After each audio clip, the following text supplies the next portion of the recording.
Today, coalition members participating in Exercise Southern Katipo 2015 received a visit from a special guest. Prince Charles, Prince of Wales, arrived in New Zealand after an 11,400-mile trip. He made time during his tour to meet and speak with New Zealand and coalition troops. In his speech, he recognized their efforts while adding some humor at his expense. I remember years ago, God almighty, it's 40 years ago now, being involved as a small cog in some of these big exercises. And sometimes it's difficult for people buried away in corners to know exactly what the whole picture is. But hopefully by the end of it all you might. But whatever the case, you can always blame me if it goes wrong.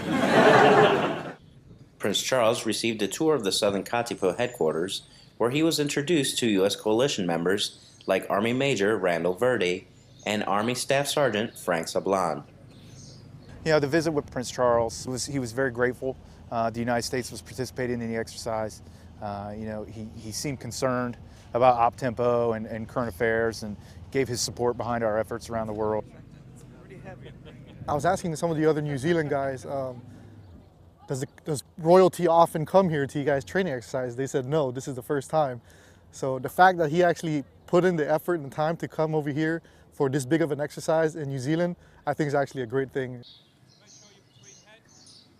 At the end of his address to the troops, Prince Charles conveyed his appreciation for their efforts. But ladies and gentlemen, thank you for the remarkable role that you all play, so often unsung and unseen. I have nothing but the greatest admiration for the way you carry out your duties here and all over the world. I am Army Staff Sergeant Ricardo Hernandez, Westport, New Zealand.